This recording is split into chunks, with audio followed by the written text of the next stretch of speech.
ये love story Mahesh और राधिका की है। दोनों एक दूसरे से वर्षों से प्यार तो करते थे, लेकिन इजहार नहीं कर पा रहे थे। एक दिन महेश के घर में बर्थडे पार्टी थी, तो उसमें राधिका भी शामिल थी। राधिका को देखकर महेश मदहोश होता जा रहा था। वो सोच ही रहा था, आखिर राधिका को अपने प्यार के बारे में कैसे बताऊं। उतने में राधिका ने उससे उसके घर छोड़ने के लिए कही, तो महेश बहुत ही प्रफुल्लित मन से तैयार हो गया और रास्ते में अपने दिल की बात बताया। तो राधिका बोली, नहीं महेश, मैं आपको भाई मानती हूँ, उम्र में भी छोटी हूँ। तो महेश गाड़ी रोककर राधिका का पैर पकड़ लिया। महेश ने कहा, बस मुझे आपके कदमों में रहना है। आखिर में राधिका मान गई और कॉल और व्हाट्सएप पर बात न करने का सलाह दिया। महेश भी उसकी हर बात को बिना किसी हिचक के एक्सेप्ट किया। इतने में उसका घर आ गया। महेश ने उसे उसके घर पर छोड़ दिया।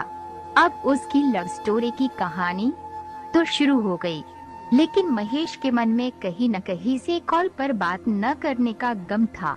उसे फील हुआ, राधिका पहले से ही किसी से अटैच है, मैं उसकी खुशी में बाधा बन रहा हूँ।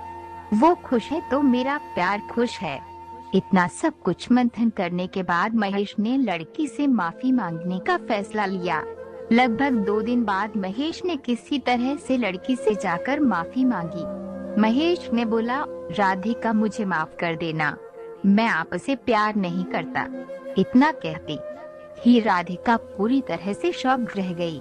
आखिर प्यार के लिए जो बंदा पैरों पर गिर सकता है, वह अचानक माफी क्यों मांग रहा है। 10 दिन नहीं बीते थे, राधिका पूरी तरह से बेचैन होने लगी। महेश से मिलना चाहती थी, अपनी गलती का माफी मांगना चाहती थी। जैसे तैसे राधा ने महेश से कांटेक्ट किया और अपने प्यार का इजहार किया। साथ जीने मरने की कसम तक खाई। राधिका का बर्थडे 9 जुलाई को था। बारिश और तूफान पूरी तरह से मजबूर कर रखी थी। लोगों का आना जाना मुश्किल था। इसके बावजूद महेश ने बर्थडे सेलिब्रेशन के लिए मार्केट जाकर उसके लिए गिफ्ट लिया। उसी रात में मिलने की प्लानिंग भी था। महेश ने रात के 1 बजे उससे मिलने गया।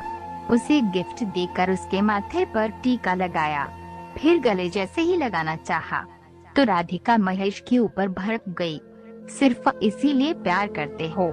महेश एकदम शून्य हो गया, मानो उसके पैरों तले से जमीन खिसक गया हो। वहाँ से चुपचाप भीगी आंखों में आंसू लिए चला आया। दोनों की बातचीत बंद हो गई और अलग अलग रहने लगे। महेश के दिल पर जो चोट लगी थी, वह कभी नहीं भूल सकता था। उसके सारे कॉन्टैक्ट को ब्लॉक कर दिया था। 2 महीने बाद राधिका ने अपनी फ्रेंड के नंबर से कॉल करके माफी मांगी, तो महेश ने साफ इनकार कर दिया। मैं कभी भी आपसे संपर्क नहीं रख सकता हूँ, मैं आपके काबिल नहीं हूँ। इतना सुनते ही राधिका रोने लगी और एक चांस के लिए गिड़गिड़ाने लगी। तो महेश भी मान गया। अब दोनों की लव स्टोरी बहुत अच्छे से चल रही थी। दोनों एक दूसरे से मिलने जुलने भी लगे थे। महेश राधिका की हर जरूरत को पूरा करता था, यहाँ तक उसके कॉलेज की फीस भी भरता था। एक दिन राधिका और महेश लॉन्ग ड्राइव पर थे, तो राधिका के नंबर काफी कॉल और मैसेज आते रहते, लेकिन राधिका महेश के सामने कोई भी कॉल और मैसेज पिकअप नहीं किया। महेश को रास्ते में शक होने लगा, आखिर बात क्या है। जब महेश ने मोबाइल को चेक करने के लिए मांगा, तो राधिका ने स्विच ऑफ होने का बहाना किया। अब महेश और भी शक के घेरे में आ गया।